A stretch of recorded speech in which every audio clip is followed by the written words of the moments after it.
Hello friends, welcome to Lukshiga Samayal. நீங்க நம்ம சேனலை ஃபர்ஸ்ட் டைம் பார்க்கறீங்கன்னா மறக்காம Lukshiga Samayala சப்ஸ்கிரைப் பண்ணிக்கோங்க. வீடியோவை ஸ்கிப் பண்ணாம பாருங்க. இன்னைக்கு நம்ம வீடியோவுல நம்ம எல்லாருக்குமே ரொம்ப பிடிச்ச புளி சாதம் எப்படி செய்யறதுன்னு பார்க்கலாம். வாங்க வீடியோக்குள்ள போலாம். ஃபர்ஸ்ட் நம்ம ஸ்டவ் ஆன் பண்ணிட்டு ஒரு கடாய் எடுத்து வச்சுக்கலாம். கடாய் நல்லா ஹீட் ஆகட்டும். இப்போ இதுல 2 டீஸ்பூனுக்கு தனியா சேர்த்துக்கலாம். கூடவே 3 வரமிளகாய் சேர்த்துக்கலாம். சேர்த்துட்டு ஒரு நிமிஷத்துக்கு இதை நல்லா கலந்து விடுங்க. நல்லா வறுபட்டு வரட்டும்.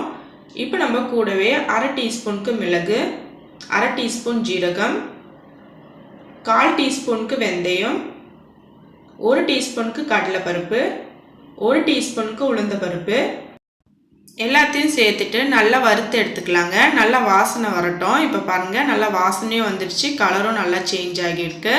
இப்போ நம்ம ஸ்டவ் ஆஃப் பண்ணிவிட்டு 1/2 டீஸ்பூனுக்கு எள்ளு சேர்த்துக்கலாம். நான் கருப்பு எள்ளு சேர்த்துருக்கேன். இப்போ ஒரு வாட்டி நல்லா கலந்து விட்டுருங்க. அந்த சூட்லேயே எள்ளு நல்லா வெடிச்சு வரும் பாருங்கள், இந்த மாதிரி. இப்போ நம்ம ஆறின பிறகு இது ஒரு மிக்சி ஜாரில் போட்டு நல்லா பவுட்ரு பண்ணி கொண்டு வந்துடலாம். இப்போ ஆறிடுச்சுங்க. நான் மிக்சி ஜாரில் போட்டு நல்லா பவுடர் பண்ணி கொண்டு வந்துட்டேன். இதை நம்ம இப்போ தனியாக எடுத்து வச்சுக்கலாம். இப்போ தனியாக எடுத்து வச்சுட்டு திரும்ப ஸ்டவ் ஆன் பண்ணிவிட்டு ஒரு கடாய் எடுத்து வச்சுக்கலாம். கடாயில் ஒரு 3 டேபிள் ஸ்பூனுக்கு நல்லெண்ணெய் சேர்த்துக்கலாம். புளி சாதத்துக்கு நல்லெண்ணெய் சேர்த்துக்கோங்க, ரொம்பவே நல்லாயிருக்கும். எண்ணெய் நல்லா ஹீட் ஆகட்டும். இப்போ இதில் 1/2 டீஸ்பூனுக்கு கடுகு சேர்த்துக்கலாம். கடுகு நல்லா பொரிஞ்சு வரட்டும். இப்போ இதில் 1/2 டீஸ்பூனுக்கு உளுந்தப்பருப்பு சேர்த்துக்கலாம். 1/2 டீஸ்பூனுக்கு கடலைப்பருப்பு சேர்த்துக்கலாம். இது எல்லாமே நல்லா பொரிஞ்சு கலர் சேஞ்ச் ஆகி வரட்டும். இப்போ இதில் ஒரு 2 டேபிள் ஸ்பூன் அளவுக்கு வேர்க்கடலை சேர்த்துக்கலாம். வறுத்த வேர்க்கடலை தாங்க, தோல் எடுத்து வச்சுருக்கேன், அதை சேர்த்துக்கலாம். கூடவே 2 வரமிளகாய் கிள்ளி வச்சுருக்கேன், அதையும் சேர்த்துக்கலாம். கொஞ்சமாக கருவேப்பிலை சேர்த்துக்கலாம். சேர்த்துட்டு ஒரு வாட்டி நல்லா கலந்து விடுங்க. வேர்க்கடலெல்லாம் நல்லா வறுபட்டு வரட்டும். இப்போ இதில் ஒரு 1/2 டீஸ்பூனுக்கு மஞ்சள் தூள் சேர்த்துக்கலாம். கொஞ்சமாக பெருங்காயத்தூள் சேர்த்துக்கலாம். சேர்த்துட்டு 1 நிமிஷத்துக்கு நல்லா கலந்து விடுங்க. மஞ்சத்தூள் வாசனை போகட்டும்.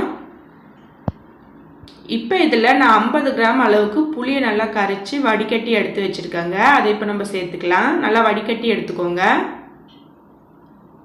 சேர்த்துட்டு நல்லா கலந்து விடுங்க. ஒரு கொதி வரட்டும். ஒரு கொதி வந்ததும் நம்ம உப்பு சேர்த்துக்கலாம். இப்போ நல்லா கொதி வந்துருச்சு. இப்போ தேவையான அளவுக்கு நான் கல்லுப்பு சேர்த்துருக்கேன். கல்லுப்பு சேர்த்துட்டு ஒரு வாட்டி நல்லா கலந்து விடுங்க. இப்போ இது நல்லா திக்காகட்டும். நான் இப்போ சாதத்தை வடித்து எடுத்து வச்சுருக்கேங்க. நான் ஆல்ரெடி சாதம் வடித்து ஆற விட்டு எடுத்திருக்கேன். வெரைட்டி ரைஸ் செய்யும்போது எப்பயுமே சாதத்தை ஆற விட்டு எடுத்துக்கோங்க. அப்போ தான் சாதம் கிளறும் போது உடையாமல் இருக்கும், நல்லா உதிரி உதிரியாக இருக்கும். இப்போ பாருங்கள், புளிக்குழம்பும் நல்லா கொதி வந்துருச்சு. எண்ணெயெல்லாம் நல்லா பிரிஞ்சு நல்லா திக்காகிருக்கு. இந்த கன்சிஸ்டன்சி வந்தோடனே நம்ம ஸ்டவ் ஆஃப் பண்ணிடலாம். ஸ்டவ் ஆஃப் பண்ணிவிட்டு இதை வேறு ஒரு பவுலில் ஆற விட்டுடலாங்க. ஆற விட்டுட்டு நம்மளுக்கு தேவையான அளவு குழம்பு எடுத்துகிட்டு மிச்சத்தை நம்ம ஃப்ரிட்ஜில் ஸ்டோர் பண்ணி தேவைப்படும் போது எடுத்து யூஸ் பண்ணிக்கலாம். யூஸ் பண்ணும்போது லைட்டாக ஹீட் பண்ணிக்கோங்க. இப்போ நான் ஒரு மிக்சிங் பவுலில் எடுத்து வச்ச சாதத்தை சேர்த்துக்கிறேன். சேர்த்துட்டு இப்போ இதில் நம்ம தேவையான அளவுக்கு புளிக்குழம்பும் நம்ம அரைச்சி வச்சோம்ல அந்த பவுடரும் ஆட் பண்ணிக்கலாம். நான் 3 கரண்டிக்கு இந்த புளிக்குழம்பு ஆட் பண்ணிக்கிறேன் நான் எடுத்த சாதத்துக்கு.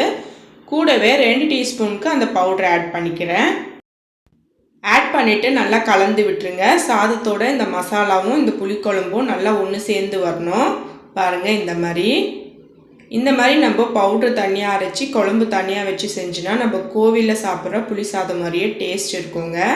கண்டிப்பாக நீங்களும் ஒரு வாட்டி இதே போல் ட்ரை பண்ணி பாருங்கள். ட்ரை பண்ணி பார்த்துட்டு எப்படி இருக்குன்னு எனக்கு மறக்காமல் கீழே கமெண்ட் செக்ஷனில் சொல்லுங்கள்.